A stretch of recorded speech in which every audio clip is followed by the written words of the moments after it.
One of the ideas I've been obsessed with recently is how consciousness is the ultimate luxury.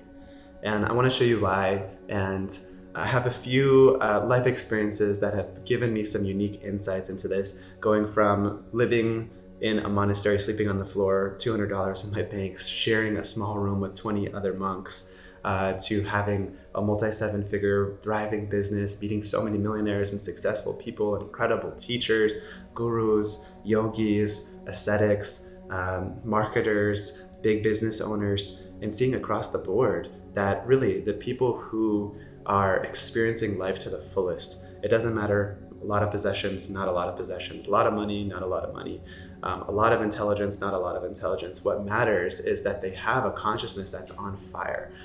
You can tell because they have empowered sense about them. They're inspired. People gravitate towards them. Opportunity and grace seems to gravitate, like flow like a river into their life. And that didn't happen by accident. It happened by design. And they experience on a daily basis that life is like an ever unfolding lotus flower. It's fragrant, and as it blossoms every single day, it's fresh, new scents, new fragrances come out and fill their life with a sense of richness and fullness and newness to it. And so we can break this down maybe into a few different parts. The first is we'll just start with the most physical part of what facilitates consciousness. I think it was Yogananda that said, greater than willpower is environment. So the spaces that we put ourselves in, it's going to create a certain level of consciousness, right? If you try to go to a bar to study, it's not going to be very conducive. Why? Because there's a lot of noise, there's a lot of like static sort of energy, a lot of like darker energy in that space, and it's not conducive for knowledge or enlightening oneself. If you go to a library, it's not going to be conducive for partying and like getting in your body. It's going to be conducive for studying and going inward and learning and enlightening and illuminating yourself. Same thing with a temple or a monastery or a church or a synagogue. It's a place where we can go and be filled with the vibrations of that place. And you can feel that when a space is dedicated towards a certain activity, it actually becomes like impregnated with an energy, right? When you just go to a place and you feel, wow, this place has very good energy, it's because people have thought good thoughts in that place. They've done certain rituals or ceremonies or actions or activities, habits in that place that have impregnated it with a subtle energy that is actually illuminating. It's actually inspiring to it. It's inspiring to our sense of self. And so this is also why there's very real sciences of architecture, one, right? That it's creating inspiring spaces through architecture, but also feng shui. That's like a Chinese, South Asian science of how to create a living home or living spaces that actually bring life and create more health. Because even the arrangement of your living space can create a lot of disease. Like for instance, if you have a lot of items accumulated in your home that you don't use, then you start to get accumulation diseases in the body, like being overweight, like having high blood pressure, different things like that, because it's affecting our consciousness on a subtle level, and it's creating disease in our life, or it's creating health in our life. And other sciences like Vastu, this is a science very similar to Feng Shui that's from India. And it talks about how the home has different organs and channels and almost like chakras to it, and how you can arrange it in such a way to have life force flowing through it, just like we have to take care of our own bodies and have the life force flowing through it. And that's when we feel healthy and alive. When all the channels and centers of the home's body are clear, then energy flows, life flows, a flourishing home starts to happen. And so thinking about curating your own spaces, right? Where's your space to connect with your heart of hearts, your sanctum sanctorum, that inner chamber of who you are, and allows you to go inward and contemplate and really sit in that silence where you know nothing else in this world is important other than connecting with my heart of hearts in this moment. Where do you go to study? Where do you go to do business? Where do you go to play with your children, or to engage in play with yourself, right? Dance, art, joy, music, inspiration. And so these are things that are super, super important. It's even if it's very simple, it doesn't have to be luxurious, but creating even a corner of a room for a particular activity and keeping your space immaculate. It's going to illuminate and uplift the consciousness, and that's a huge component of this. So space is one component. Now, obviously, one of the main components of experiencing consciousness as a luxury is our worldview, right? The mind can be the greatest friend, or it can be the greatest enemy. The mind can make a heaven out of hell, or it can make hell out of heaven. And if you've ever read Say Yes to Life by Viktor Frankl, right? He was a psychologist who survived through the Holocaust. And even in his most desperate moments, he saw that man, or just humans, have the ability to choose who they want to be regardless of their external circumstances. And that's really a testament to character, right? Man's ability to tolerate provoking situations. What comes out when we're squeezed by life, that's going to be our inner contents and how deeply we've developed ourselves. So he's going through the Holocaust. He's a 6'3" man that's shriveled down to 90 pounds or 100 pounds of body weight, just skin and bones. And he's still able to take a little piece of bread, his last piece of bread, and give it to another with generosity and tears streaming down his face, and experiencing deep ecstasy and joy from that, and have the sun shine on his face, just the simple experiences of life, even though he's in the most hellish circumstance ever. So it kind of goes a lot deeper than what we were just talking about with environment, right? Environment, he's in the worst environment possible, but because his inner worldview and how he relates with himself and with life is so deeply enriching, then he's able to experience the depths of joy and ecstasy. Not to say that he also didn't experience the depths of sorrow and fears and anxiety and all those other things, but being able to access that even in the worst environments and circumstances is testament to the level of character and consciousness that he developed. And on the other end of the spectrum, seeing people make a hell out of heaven, right? People who have all the privilege of their body working, of their race, of their color, of their gender, of their religion, of how they were born, of their economic status, and feeling so disconnected and dead, and like there's nothing in this world that's going to satisfy me, and I'm all alone.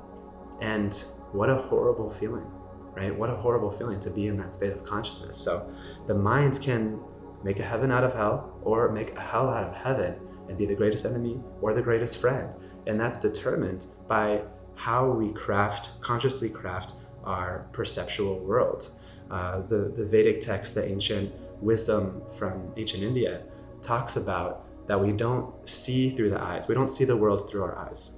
Maybe everyone here thinks, oh, I'm seeing through the eyes. What are you talking about, Yamuna? But we actually see through the ears. And it explains why, is because what we hear from others becomes, or what we read, what we listen to, that becomes our perceptual world, right? It becomes our framework, our lens through which to see all of our life experiences that are coming in through the five senses. And that's coming in through the ears, and then it's creating our lens. So we're actually seeing life through the ears. And those thoughts then become desires. Whatever thoughts we have become desires because of the lens that we have created in our perceptual world. And then those desires become actions. Those desires force us to act. All of us, every day, we have thoughts that turn into desires, that turn into actions. That's how we're moved from room to room. Oh, I want a glass of water. Oh, I want a matcha. Let me go grab one, right? And it impels us to act. Our desires, almost like we're a puppet to our desires, and they're moving us from room to room, from area to area in our life, from activity to activity. And then those actions inevitably create habits, right? And that habits creates our character, and our character attracts a particular destiny. And so all starts from the realm of thought, and that's what every great wisdom tradition is trying to get us to improve upon is the realm of our thoughts, right? When we can have an incredible relation with ourself and with the world and with God, with the divine, with others, then we're able to move with the flow of life. It's not like going against the grain, right? We experience disease and disharmony and distress and stress and anxiety, fear, to the extent that we're disconnected from ourselves and from reality. And I'm not speaking from a place where I haven't experienced all those things. I've experienced so much anxiety and fear and so many of those things in my life. But I'm also just starting to, I feel like I'm almost beginning life now. I'm about to turn 30 in a few weeks, and I started a 30 days till 30 kind of project for myself, and feeling like I'm just being birthed into life at 30. Like I'm just understanding how to human. I'm just understanding how to experience deep sorrow and grief and all these things within me. And of course, I've had so many healing experiences and gone through a lot of inner work in the past, but really being able to create a system for me to fully human is where I want to go with my life. And I've been gifted so many philosophies, so much wisdom from my teachers and from ancient Vedic texts when I was living as a monk. And with that formula for life, it's allowed me to create a certain magnetism. It's allowed me to see why other people create magnetism in their life and how I can do the same. And individuals with great magnetism have a high likelihood of the distance between their thoughts and their reality shortening and shortening and shortening.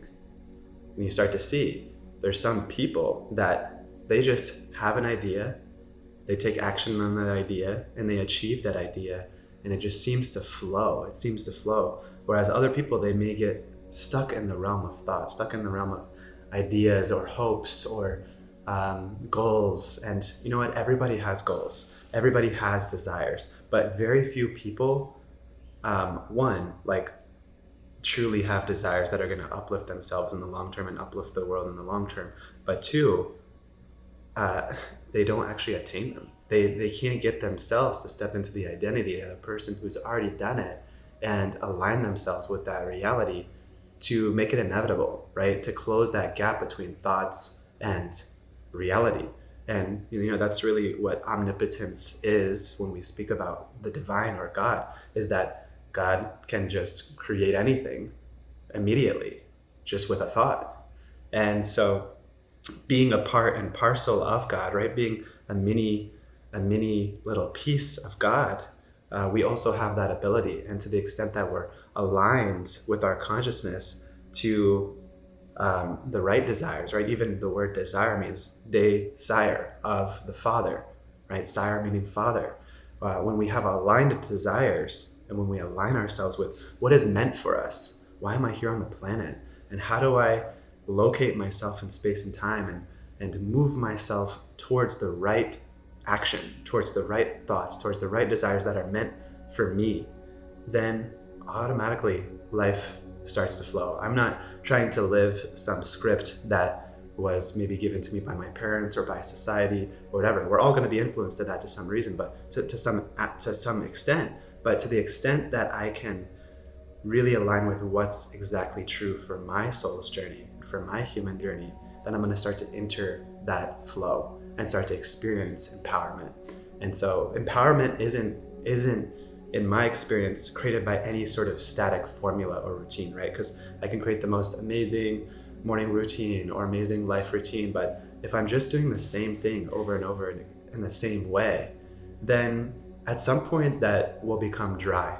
At some point that will cease to produce flavor and fragrance and bring my life to life. It will just become static. And for me, it's been very, very important to live in an ever unfolding question of what is life asking of me? What am I being asked to become? And what is God asking of me? How can I be in service today? And just kind of having that openness to, I don't know. I don't know all the answers. I don't know. There's not a specific routine that's going to create the same result every single time. It's more so me being able to ask the questions that create a life that allows me to be open to life flowing in, to joy flowing in, to empowerment flowing in, to what's meant for me flowing into my life. And so I've been working on creating a compass that allows me to locate myself in space and time, and from that place experience great satisfaction and great empowerment.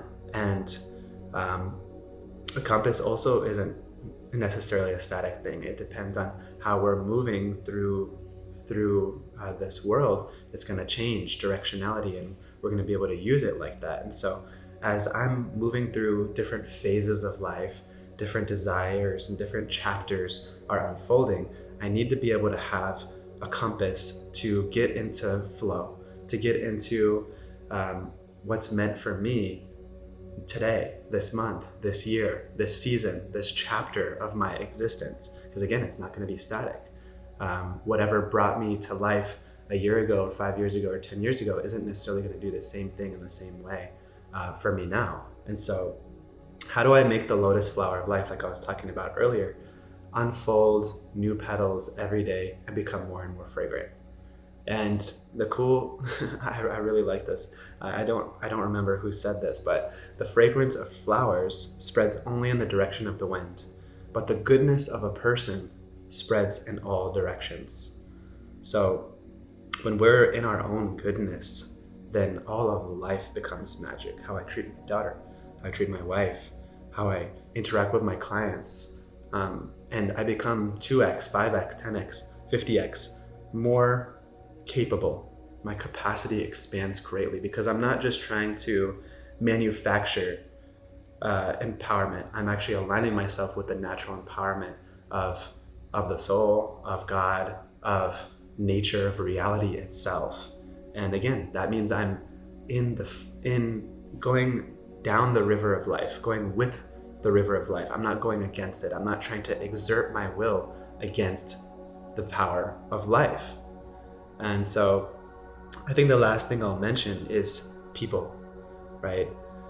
And how do people create our consciousness? How do the people in our life create our consciousness? Well, there's obviously people that we can be brought down by, and there's people who can uplift us in ways that are unimaginable.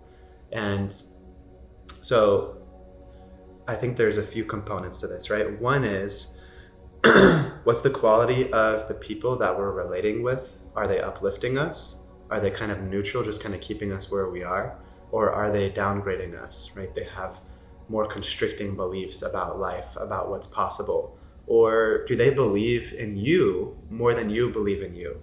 I think that's been one of the most powerful things in my life, is having people that believe in me more than I believe in me at times.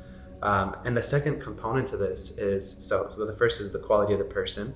And then the second component is the quality of my ability to see the goodness and to see the lessons and medicine that person has to offer in my life, right? Because I can, to the extent I'm just seeing people as objects or as, maybe just professional relations, or just through the lens of what can I get out of this person, like on a materialistic level, then I'm going to lose the magic and medicine. Because each person that we have a relationship with, there's a unique medicine, there's unique lessons, there's unique essence of their being that we can be either open to or we can be closed to. And I've seen, like, even in my closest friendships, there's been periods of time where I'm maybe slightly close to that person's magic or medicine. And all of a sudden, the relationship just feels way less dynamic. I'm not like super inspired, like, oh yeah, let's hang out a bunch, because it's not giving me life. And it's not necessarily the fault of the person, right? Obviously, I want to hang out with people who are opting into life, who are growing themselves, who are growing their character, etc. But I'm seeing it's also largely who I'm being and how I'm deciding to relate with people. And if I'm choosing to have a consciousness that can see the magic and medicine in people, or if I'm just seeing the surface level relations. And so being able to have deeply dynamic relationships that can hold me to a higher standard, that can show me by example, that I can share anything with, right? There's an ability to share my unconscious, my subconscious, my lower world with them. I can share any sort of thought or lower desire, and there's going to be no shame, guilt, judgment around it, just pure acceptance. And they can facilitate whatever my heart truly needs in that moment, and I can step in and do that for them, right? We're not just relating about the happenings of the day, the happenings of the week, but we're relating about what's actually alive in this moment, in them, in you, in their life, in this relationship. And that's been so beautiful for me to experience. So spaces, people, worldview, these are the three things that I've seen again and again.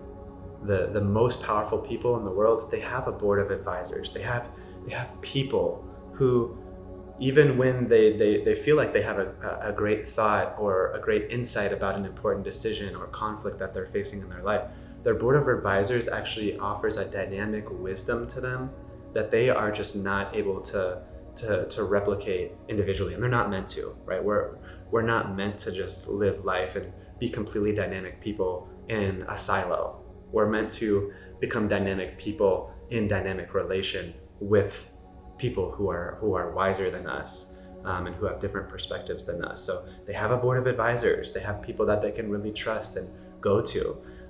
They have spaces, right? They retreat to the forest when they need. They have their workspace. They have their worship space. They have the things that facilitate consciousness in a particular way that empowers them. They have what they need, right? Just like even a king, he has his royal clothing. He has his royal, regalia, if that's the right word.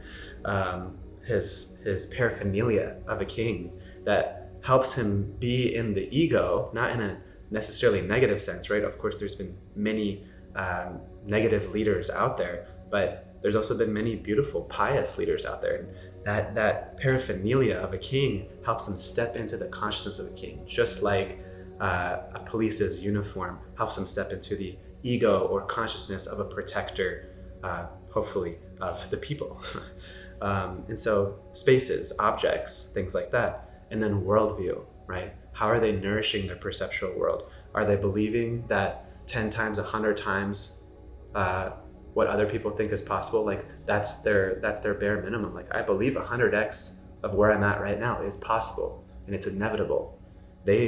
People that are super successful believe that. They have a firm faith that so much more than they can imagine is actually possible and is inevitable in their life. And they have the right thoughts nourishing them. They don't have thoughts that are just constantly dragging them downward. Like most people, 98% of the thoughts that they have are degrading. So how are you expecting to live a dynamic life when you're essentially trashing yourself all the time in your own inner world, when with the thoughts that you're having in your own mind? So this is my invitation. I pray to be in living process with you. If you're listening to this, I'd love to hear what's actually lighting you up in your life right now. This is just a very casual, top of mind video for what's making me come alive right now. Having a compass in my life, having dynamic relations in my life, having beautiful spaces in my life, nourishing my worldview in my life, and trying to shorten the gap between thoughts and reality by being a man of my word and by trying to become empowered through the grace of all my mentors and God.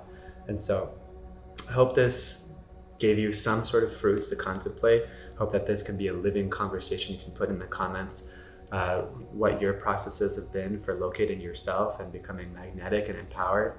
And I'd love any resources you have as well, any reflections, thoughts, questions as well. I read everything in the comments. So I hope you enjoyed this. Go ahead and subscribe, like, share this. Look at my other videos if this called to you. And I hope to see you in the next video. All right, take care, y'all.